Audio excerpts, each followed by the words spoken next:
Hi everyone, Scott Minto here. Hope you're keeping well and safe during what is a very strange time in the world. I'm really pleased to be joined by the Oxford United manager, Karl for the EFL and Minds Inside the Mind Of series for Mental Health Awareness Week. Karl, how are you? Looking well? Don't feel it. Always smiling in your face. How's lockdown? Yeah, strange, mate. It's do you know what? I don't think any of us can say it's been good.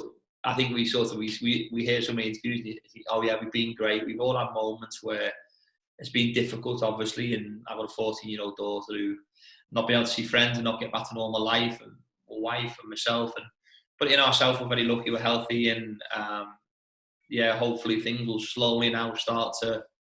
If we're disciplined and we do the right things, we'll not say no matter. We spoke to Ryan Lowe a bit before. You know him very well. I have to say his hair was looking very well. I mean, it looked as if he'd cut it. He said he did a bit himself. Your hair's looking pretty good as well. Who's cutting Oh, it? mate, look, let me show you something. Can you see this? Look at that. That's Ryan Lowe. Managing him, was it? By the way, I noticed that the other day that he's getting an awful lot of grey going around here and a little bit here. And no, man, I'm not cutting my hair. Unfortunately, it's rubbish. Just extra gel. That's what I'm doing anyway. Bad things and good things being in lockdown for you. Bad things. Really missing football. Really, I'm really missing competing. Really missing winning, losing, missing all of it in a very strange way. Missing golf. Missing the coffee shop. See, all the things that we're actually missing. And when you think about, I'm saying these things, it's quite shallow, really, because I'm going to say the things I've loved, seeing my wife and my daughter every day and being able to spend time with them. So they're the things that realistically have been the biggest shining light. Is I've really realised that the amount of time that I never spent the other day with my daughter, we were watching something. She said, do you know you're normally only getting in by now? It's like 11:15 on a Tuesday night. She went, oh, your game's only just finished. So I was thinking I would have left early hours in the morning, and you see how much time you actually spend away from your family to where we are today, where we're spending, although if you'd ask me missus, mate, I think it'd be the reverse for her. You're spending too much time with you, Yeah. In her opinion. Yeah. You can always do the golf now, of course. Now that's back on. But I mean, how much are you missing the players? Have you been speaking to them? How have you been in touch? Been a really interesting month, Scott. Obviously, with the furlough has been then challenging. We have a WhatsApp group that obviously that they speak about different things, what's going on with the family, and I tend to text every now and then just all the players, make sure the kids are okay. Then we've got two players who have had a baby within this time, Elliot Moore and Matty Taylor have had a little baby, so not together, one each, not them, the partners. So we just text and see how they are. I know some of the players' families have been ill over this period. Make sure they're okay. It's just speaking to the staff really, and just seeing how they are generally. I think not until the EFL give us some sort of guidance, which I don't know when this is going out, but this week we should know more, and then we can start planning for what the next stage of these times are. I've asked this to all the managers that I've spoken to, and obviously no need to name names, but have you noticed some players perhaps, with the mental health side of it, struggling a bit more than others, or not? I think it's not so much obviously it's not seeing it. I think we all, when you manage players, it's a bit like having kids. They don't really need to tell you anything. There's just something about the tone of the voice that you go, or the way they answer the phone sometimes, or the way they say goodbye. There's so many different things. There's triggers, isn't there? When you, I think you learn that when you have kids that you just know. You were saying today, I was on the phone to you about when your little one wasn't feeling too. There's just something in their voice that you just know that they're not 100% right. And there's been one or two times when I felt that, and I've asked the question. I'm never embarrassed to talk to them about things that. And yeah, there's been one or two things that people have struggled with slightly. But that's the world that we live in today, and it's about them understanding that we've got a psychotherapist in Gary Bloom that we know is in contact with them all once a week, or dropping them a text once a week so they can privately go and speak to him if they need to, because that's just as important as their physical health right now. Because obviously with the physical health, they can just do a job for a period of time, but we can certainly make sure that they're in a safe place, and that's what we've tried to do. Well, so much to talk about. I know you're really into and really proud of being an ambassador for Mind as well. Just want to touch on your professional career. Does it seem crazy you're not yet 14, that you've done well over 500 matches as a manager? I remember being so frightened, Scotty, of never being able to last in the industry. I remember the first season, probably should have been sacked very early on, or 20 games in, but the chairman sort of stuck with me over that period of time. And to sit here now, sort of seeing like Ryan Lowe, you've spoken to, you've managed him. Alex Ravel called me the other day, I've managed him. Seeing players that you've managed and seeing players that have coached from a young age, now walking with the kids and sending me pictures once they have little kids, you start to think, wow, yeah, that's been a long time. But then I'm not 40 till September, so I'm trying to hold on to that as long as I can, mate. Enjoy the 30s as long as you can, every single day. How did you get into management? Well, obviously my career was rubbish, and didn't get started to do a number of different things, and PFA were brilliant back then. We have a different opinion now, but they pushed me down. I had a really bad injury, and they pushed me down a coaching route and financed that, and then you end up coaching at a club that you support in Liverpool and working with the young players really early on. And like in the first 2 or 3 years, at 7 and 8, we had the likes of Cameron Brannigan, who've now got Ben Woodburn, who went and plays youth goal scorer for Liverpool, Harry Wilson, who's doing well at Bournemouth. These are all kids that I had at like 6, 7, 8. How crazy is that? Ryan Kent was in that age group. Trent Alexander-Arnold was in that age group. You're thinking to yourself, wow, I've known these kids since they were so young. So I was very, very lucky to work at a football club for 7 years that I loved. And Steve Highway taught me things about being a person and about a process and about responsibility and respect. And then very luckily, Paul Ince's son was at the academy, Thomas, and Paul took me to MK, and it was a big risk, obviously, going at 26 to start coaching. Well, Kevin Gallen was there, captain was a very good friend of mine, a good friend of yours, Keith Andrews, as you well know. Very critical. I want to do his first game with Ireland, by the way, with you. It's got to be a 3-0 win, otherwise we'll pick bones out of it. Let me tell you, please, let me just get me on Sky for once. We'll go for him. So that was very challenging. Then all of a sudden at 27, you find yourself being the first team coach in the Premier League. And like the best player I ever coached is Two-Guy, and you're sort of thinking, so have you best player you coached? And I said Two-Guy, but I never coached him. I just refereed 5-a-side games that he was the best player in. And then Sam Allardyce luckily keeps me on and become assistant, and you're thinking, this isn't normal. And Paul went back to MK, and I felt, because he was the one to give me the chance, even though I just signed a new deal under Sam, that I asked the gaffer, I said, Gaffer, is there a possibility if I wouldn't be here without Paul Ince? And he sort of had enough, and all of a sudden, P. Winkman says, do you want to be the manager? And I'm thinking, so there's 4 games to go. Brighton at home, and they're about to win the league. Walsall away. There were some big games for 4 games to go. And how was that mentally then? Because that's a lot of pressure for a very young lad, isn't it? It was hard, and because obviously not having a playing career, I sort of lent on looking at people who haven't had that sort of playing career, and you start looking like some Mourinho. I know they're different levels, obviously, but you have to use the top level as a benchmark to see. The principle's the same.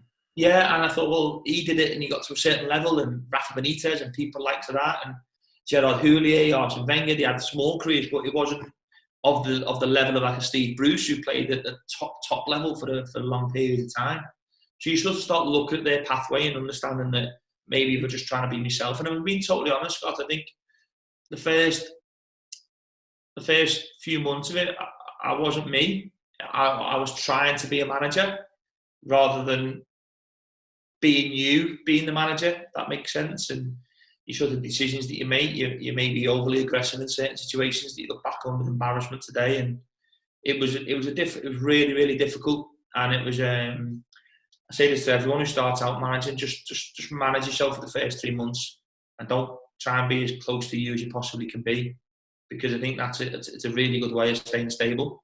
Because I lost who I was and lost that track of mind, that thought process, and all of a sudden you start making decisions based on emotion rather than based on what you actually know is right. So that was a real difficult 6 months and a real big learning curve for me. You've come through it and some as well, and it's been some season this season, hasn't it? I mean, we still, as we speak, don't yet know what's going to happen with League One, but you're sitting third. I followed you in the Carabao Cup and did the game against Manchester City, where at the time, after that game, Oxford had produced the most shots against Pep Guardiola's Manchester City than any other side. And he said a few words to you afterwards, didn't he? What did he say? And how did that make you feel, a stat like that, little old Oxford?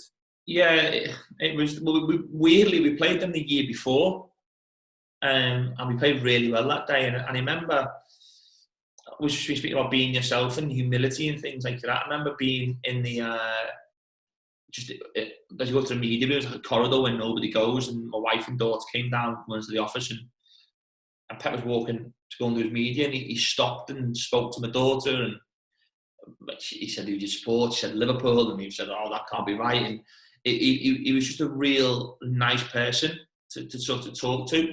So when we played them again a year later, obviously, because you played against them before, it was a little bit easier, but he was just shocked by our style. Like, the way we didn't just put it in the corners, and by the way, there's no style that's right. There's no formation that's right. That we all have our individual styles that suit certain people's eye. And he just liked the way we tried to play, that the players play with bravery and with no fear, and we didn't put a bad tackle in. We didn't bully anybody. We didn't use a physicality. You can't get anywhere near some of them. But we tried to sort of not play them at their own game, but tried to play in a way that we knew and didn't really change. And he just said he respected that, and that's their moments that sort of. It's a shame, really, because we had them for a period of time. Probably if we'd have scored and gone one goal up, I think you would have seen a little bit of a different Man City. But it was a really nice evening, and afterwards I think it was you who came told us as a staff that we had more shots than anybody else against Man City. Although 10 of our shots were from about 50 yards out behind. No, but at times you did outplay them, which again, for a third-tier side against the might of Manchester City and Pep Guardiola, he's all about the philosophy and he is about the process. So I know you had a lot of respect from him because of that as well. I mean, look, you're still very, very young despite over 500 games. What's the aim long term? Just to stay in it for as long as you can. Obviously, we all want to manage in the Premier League one day. That's got to be everybody's objective. That's why we do it. I've had some really good offers, Scott, over a 10-year period to leave places. And I've always never thought they were right. And some big clubs as well. And it's so easy because you can be successful for a year and everyone think you're brilliant. And then the same person a year later, everyone think that you're rubbish and don't deserve it, but you're the same person, but actually a better manager a year on. And I think that's one thing where we get it really wrong, that if somebody's been through a good time and then through a bad time and gone through a good time, they've experienced, and I always said to my family and to my agents at the time, that he always said to me initially that you've not really failed yet. You've got to find a difficult moment and find a different way of managing a different group of players. And that's why I always look back. I loved, how much I loved being at Charlton. It was brilliant because like the team that we inherited, it was difficult. I bet you Bo wishes he had the wage bill that we inherited because it was through the roof. You find a different way of managing, getting rid of players, and that was a real big thing for me. Was going into a football. We did it here. That came into a football club and had to get rid of 6-7 players very, very quickly. That I felt didn't want to buy into a process, and that's all these things that I've learned over the last 3 or 4 years have made me a better person first and foremost. Which being a better person, theoretically, when you're managing a group of people, should make you a better manager or a better leader, or whatever way people want to look at it. So the end game will be the end game. We'll have to wait and see. But I think just like any player it is, it'll be to get as high as you possibly can. Enjoy the journey as much as getting to the destination. You mentioned there about, but you mentioned there about, you know, that same person, 1 year success, everyone thinks he's brilliant. The next year, you know, might be close to relegation or even relegation, and people have a different perception of you. How hard is that for you to deal with? Are you able to deal with that in a real positive way now, or at least not let it affect you? Yeah, and that's the one bit about the Championship that I feel, throughout the whole of my career, that I feel that it was never fair. I remember you did the game, I think Derby County. Yeah. And they brought on Darren Bent with 10 minutes to go. We were 1-1. And he scores 2 goals. And I'm going... And you had chances that day as well to win. Yeah, but look behind me, and our wage bill wasn't even probably a tenth of theirs. And that's the bit that you go to the Championship, and as a young English manager, and you think, well, I've got really no... You're almost like fighting Mike Tyson. Yeah. The young one. Yeah. I wouldn't fancy fighting the new one, the old one either. But you sort of think to yourself, it's almost an impossible job. It truly is. And I remember playing Hull, and they bring on the Army, and Hernandez came on when it was 0-0. They won 2-0. And you're thinking to yourself, and you're bringing on 18, 19-year-olds who are making the debut. So I think that's the one big thing that I do. That's the only bit that's really hard as a manager, when you don't think it's fair. But then equally, you can see the likes of when Hull stepped up to the Premier League, they're playing Man United, Man City, Liverpool, and it's exactly the same scenario. How did you deal with that mentally? Struggled. I tried to blame other people. I sort of looked for an excuse rather than actually taking it for what it is and understanding that's what it is. Yeah, it was hard. I see managers now in the Premier League and the Championship and probably still feeling exactly the same way. And it's weird because people then say to you, like, oh, you've signed that player, he's rubbish. And you go, yeah, well, I didn't really want him. He was 8th choice. There was 7 more before him that were miles better, but I couldn't get them. So that's the best that you could end up getting. And that's not being disrespectful to players that you sign. There's just, in every walk of life, there's people who are better than other people at their job or at their skill set. So I think that was the big bit for me, was I found that really hard. And in the summer, I couldn't really be bothered, Scott. I really, really, going down to League One, I felt, well, we got promoted and 60 of our goals we got rid of and didn't buy one player. Our head of recruitment passed away in that summer. So we got promoted. 3 weeks later, our head of recruitment passes away, and you sort of think to yourself, well, you are now going to find this almost impossible. And then you end up getting relegated, and you're thinking, and I wasn't, again, it was another time, I wasn't really good to be around, because I probably felt cheated, but I went away from my process, and we had the process. Everywhere I've been, I've always put a process in place. And this is the first time in that period of time, even though I lost myself at the beginning, I was still working to a process. It was just me. In the back end of the Christmas of the Championship and to the summer going back into League One, I didn't really care about a process. I wasn't really bothered. And then I remember the season started, we drew like 0-0, we missed penalties, we just missed chances. And I started thinking to myself, oh, this isn't fair. Like, it wasn't fair last year, and now you're missing. And all of a sudden, and you know what? That actually reflects on your players.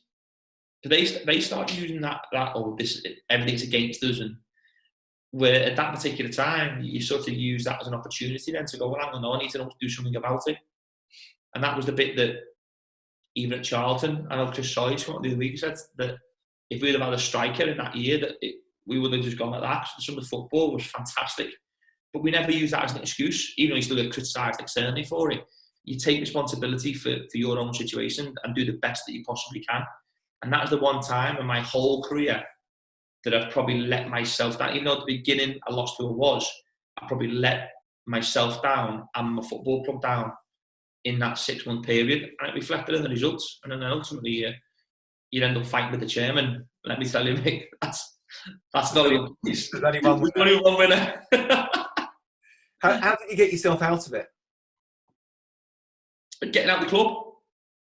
I got out of the club. We came to a mutual agreement that it wasn't right, that I felt bitter. He felt I'd been there too long. I felt he'd been there too long. I felt that I'd lost who I was because I felt he was listening to people about playing a different style. I was never going to change my style, but I started bringing players in to play a different style, and that's a really good point. Is that I lost the direction of style. So you're either this type of team or that type of team.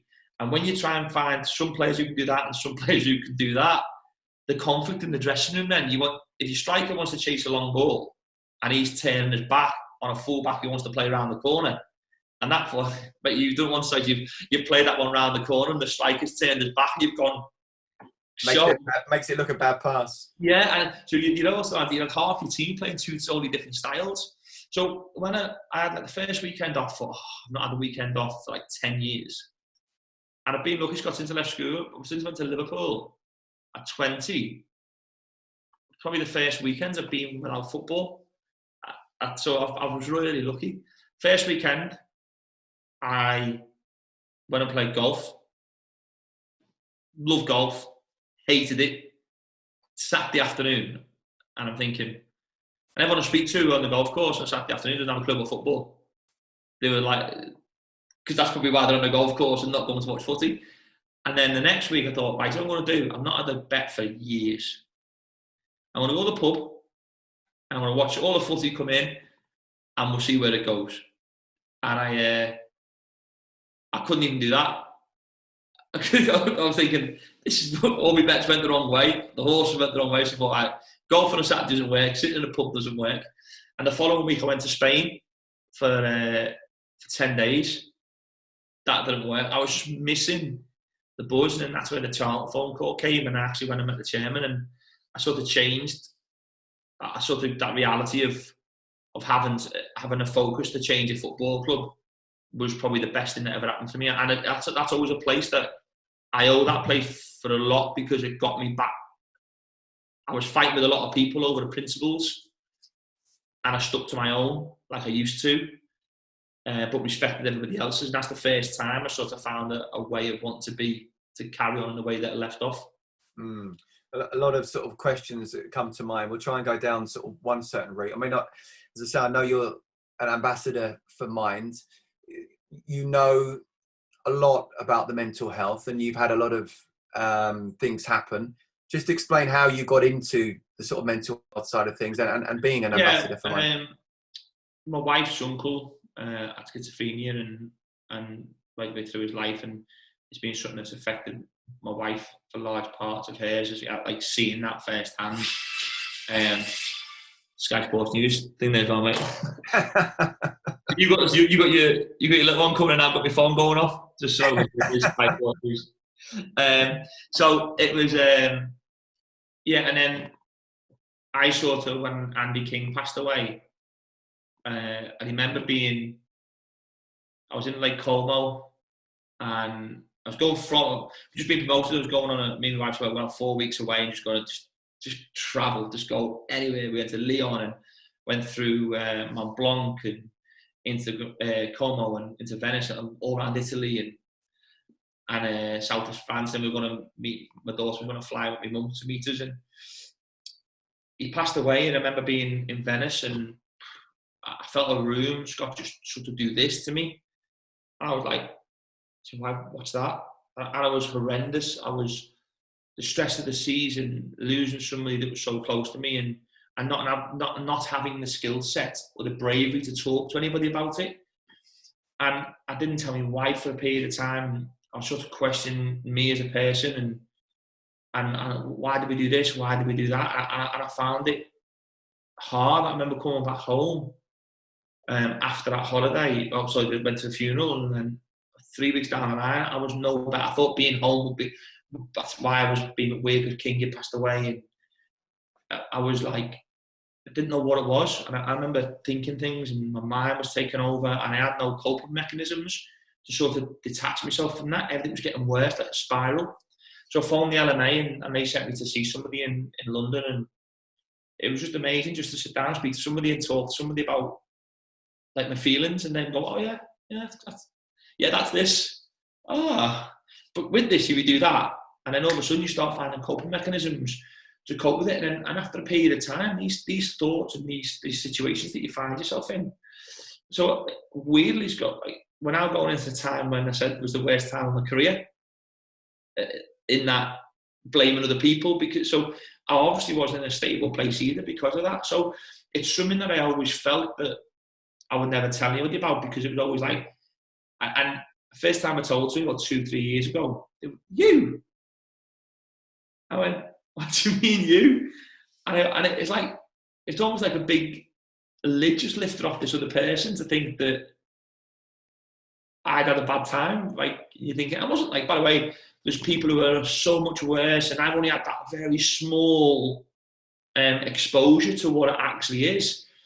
And it's like, it's amazing that people sort of start changing towards you and using you as a reason to go and see a doctor or to go and see somebody.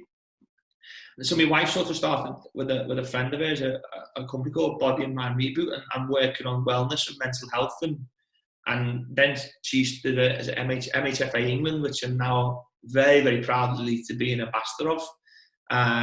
We were on Sky Sports News just before the lockdown with Simon Blake, who's the main guy for it. And we started delivering these courses with them, and it's just something that's really close to us. And I've seen how mental health can affect people.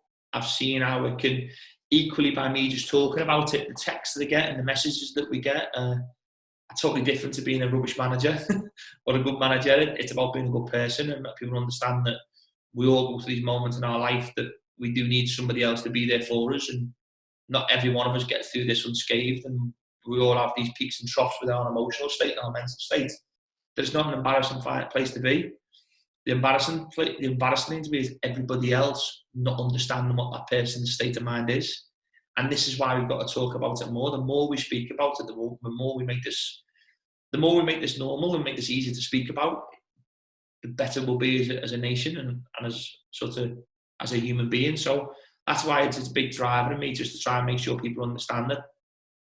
Yeah, it's a campaign from Mind at the moment, Have Your Mates Back, which is basically just talk to each other and see how your mate is, whether it be a member of the family, a friend, or whatever. I mean, what advice would you give, having been through sort of mental health issues yourself, and clearly someone that a lot of people look up to? You come across as a larger than life character, so I can understand people might be a bit surprised, with your charisma and that. But everybody, doesn't matter who you are.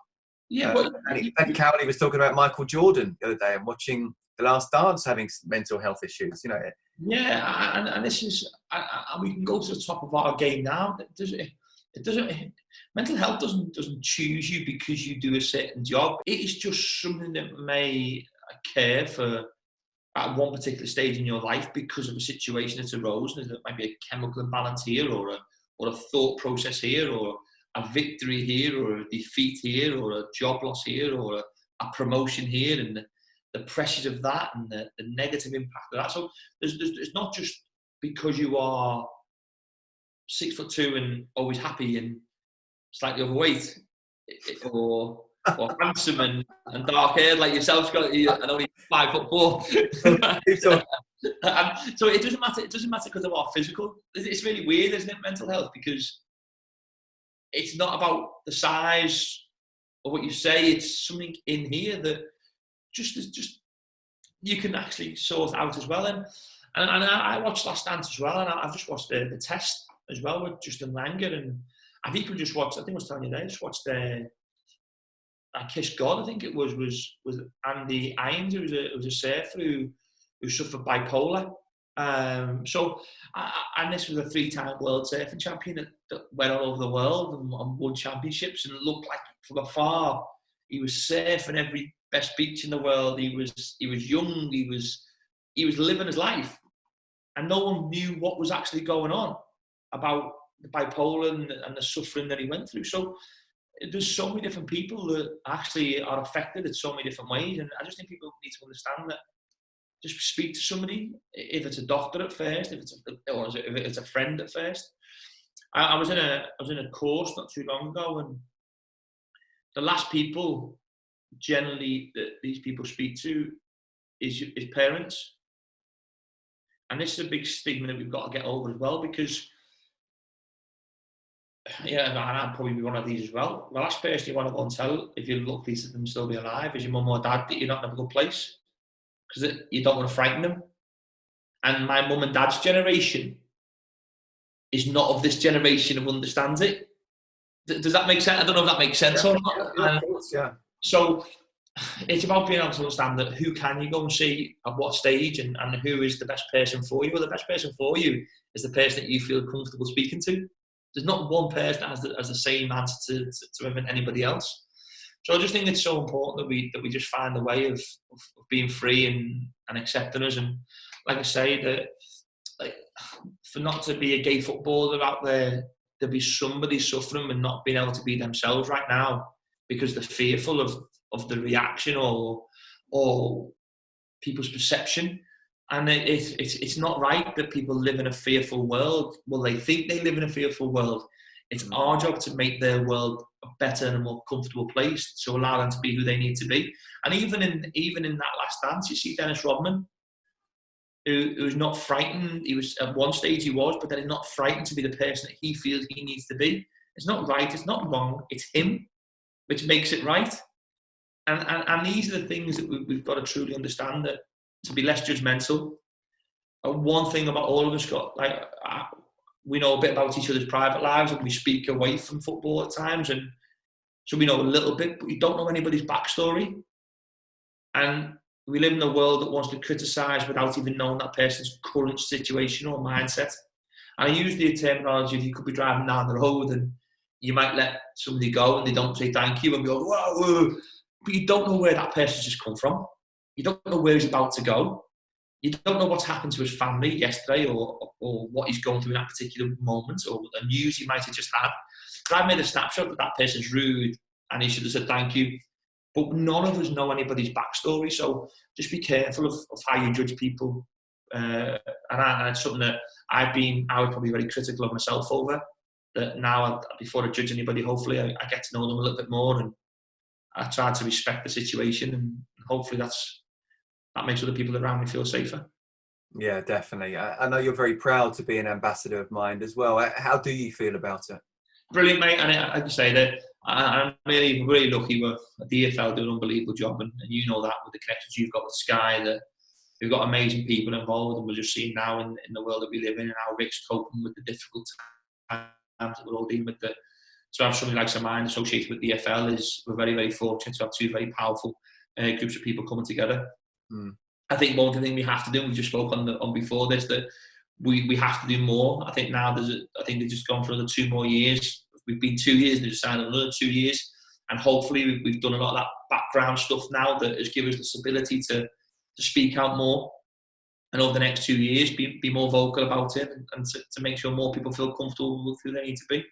Yeah. Final one, mate. I mean, you've touched on it already, but it is a tough time for a lot of people out there at the moment. They're not able to live their normal lives. What advice would you give to, not just football fans, but people in society right now who are just struggling at the moment? I think the big thing is to understand that we're all the same. But then at the same time and that's not in what we have, it's what we are. Because we all might have different things for different reasons, but we are all built very similar, and we all know that we're going through a difficult time. And I've been open that through the week I was horrendous for 3 days, just sort of that numbness in your thought process, that you don't really know what you're doing, and everything feels hard. But be getting out of bed, making a coffee, saying good morning, it just felt like, and we all go through these moments, but just find a way of just having a trigger that so my big trigger 5 years ago, I'm not lucky enough to be able to use this phrase. It was the first time my daughter hit a golf shot. She hit it so well on a golf course. It went over water onto the green. I was filming it, and her face when she turned to me and jumped on me. I dropped my phone, she jumped on me, and that's it. And you see my face. Like, see, and these are things that people need to do, is to have a backlog of a library of moments that change your thought process to a happy place. And some people might have completely different happy places, but it does really work. That when you're in that downtime, is there something in your life that made you feel important, happy, and just think of that. And equally as well, if just phone 5 people a day. I've spoke more to my parents over this period than any other time. People who live in America, people who have got friends who live in China, who I speak to quite consistently now. I've had more time on my hands to actually pick up the phone, and I try and bring 5 people a day, separate to work, just to talk about rubbish, really. And it doesn't half fill up some time of your day and gives you something else to think about when you come off that phone. So it's just finding different thought processes and different pathways to take yourself down a different route when you're in that one difficult time. And that's something that I've been very lucky at over the years of training my brain and changing my thought process to take me down that route. Although we spoke to some of the players, they'll probably tell you I'm one of the most miserable people you've ever met in your life. You? Oh, do you know what, mate? When we speak or whenever I do these things or when I'm at home, I'll come in and look and see some of these. Tell you, some interesting characters here. And that's why this football club, we're in a really lucky place because some of the lads do think it can be a bit moody. I class them more demanding. And I always seem to be everywhere, and I always things that can frustrate me. Well, we've got an unbelievable, and you would have known this as well, that we've got Jamie Mackie and John Messina and James Henry who've been around the block more than once. And it's really important thing for every football club to have them 3 or 4 players in your group that sort of can be your, not your eyes and your ears, but they're the only people when they come in, I can have a bad day coming in and then 4 just make me just smile. And I think that's important to try as well, to fulfill your life around you with people who are positive, realistic but positive. But yeah, I can be very, very moody, mate, at times. I've not seen it as yet, and I certainly haven't seen it today anyway. Listen, Karl, thank you very much for your time. Really appreciate it. And I mean, speaking to Ryan Lowe, you know very well, he was saying something similar as well. Surround yourself with positivity, reminisce the good times, and speak to people as well. And, you know, as I say, the campaign of mine is Have Your Mates Back. It's very important we all look after each other. Really appreciate your time.